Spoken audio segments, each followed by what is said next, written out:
I have to say, when I first got involved in politics, I couldn't have imagined standing in Parliament debating Bill C-218 like we have. God is good, He's done amazing things, and you've all been a part of that journey, so thank you. I became involved because I cared deeply about people and the kind of country that we're leaving behind for our children and our grandchildren. And over the years, I have met thousands of Canadians going door to door in my community. And the one thing that became painfully clear to me is that almost every family today has been touched by mental illness in some way. And maybe it's a son struggling with addiction. I've cried on a doorstep with a mother whose son overdosed. A daughter battling anorexia, a husband living through depression, or a grandchild overwhelmed by hopelessness at a very young age. These struggles are no longer rare. They're sitting around our kitchen tables, filling our emergency rooms, affecting our schools, our churches, and our communities. And that's why so many ordinary Canadians feel deeply unsettled by the direction our country is moving in when it comes to MAiD and mental illness. Because for most people, this issue isn't ideological, it's personal. People understand instinctively that mental illness is different. They understand that human beings can go through incredibly dark times in their lives and still recover. Most of us know someone who's once believed that their life would never get better, that they couldn't improve. They felt trapped in despair, only later to find stability, purpose, joy, and reason to keep living that they couldn't have seen when they were in the middle of their suffering. And that's why this conversation feels so heavy for so many Canadians. We're not talking about temporary decisions. We're talking about permanent decisions being made during moments that may themselves be temporary. Now, in committee, we've been doing a review of MAiD for mental illness, and psychiatrists across the country and around the world are warning us that there's no reliable way to determine whether a mental illness is truly irremediable. Now, that word matters, and it matters enormously because the entire MAiD framework rests upon the assumption that we can confidently identify when a person won't recover. Yet experts themselves, time and again, have been telling us that in mental illness, that simply is not possible. It doesn't exist. Mental illness doesn't move in straight lines. Symptoms will change, circumstances will change, treatments evolve. People respond differently over time, and human beings surprise us. Sometimes people who seemed completely lost eventually rebuild their lives, and nobody expected it. So I think that ordinary Canadians understand this far better than many of the policymakers because they've lived it inside their own families. Now, what also deeply troubles people is the reality surrounding the mental health care system in Canada today. Families wait months or years for psychiatric treatment.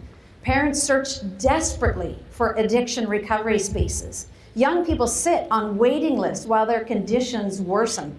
Entire communities are struggling to access basic support systems. In many cases, Canadians increasingly feel as though they're navigating this crisis completely alone.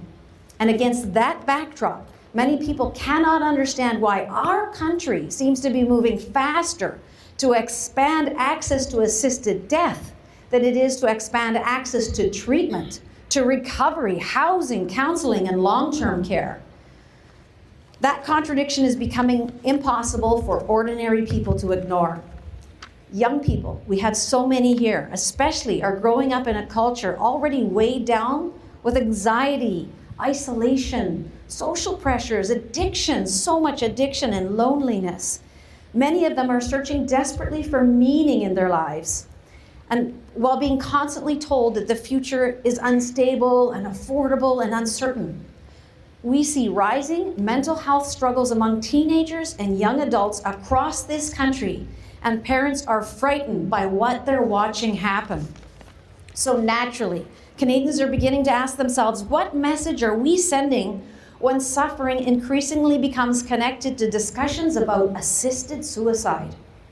For generations, we approached suicidal thoughts by surrounding people with support, reminding them that tomorrow could still look different from today.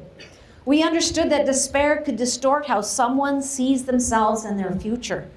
We understood that people in pain often feel like a burden to those around them, even when they are deeply loved. And that understanding used to shape our entire approach to suicide prevention. But now, Canadians are wrestling with the uncomfortable reality that we are creating a system where some vulnerable people may begin to view MAiD not as a last resort, after every possible support has been exhausted, but as an available option during periods of hopeless isolation or emotional collapse. That concerns many healthcare professionals. It concerns many parents, and frankly, it concerns many people who may never speak publicly about the issue, but who feel deeply uneasy watching this unfold. That's why I brought forward Bill C-218, the Right to Recover Act.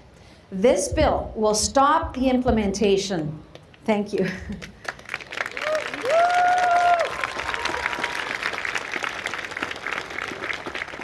This bill will stop the implementation of psychiatric MAiD before the law comes into force on March 2027.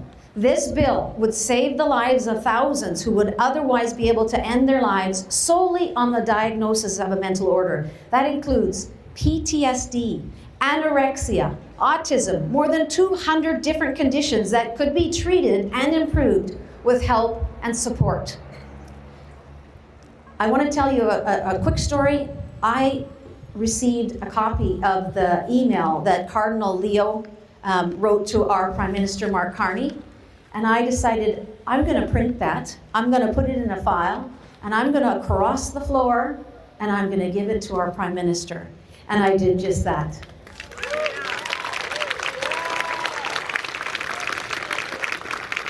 So please pray that that will make a big impact on his heart. Mental illness can be devastating. Anyone who's watched someone they love disappear into addiction, severe depression, psychosis, or profound hopelessness understands how real and painful that suffering can be.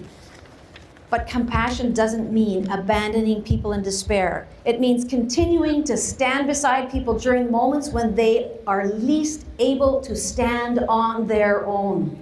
It means building a country where vulnerable Canadians are met first, with treatment, with recovery, support, and human connection, rather than a growing pathway toward assisted death.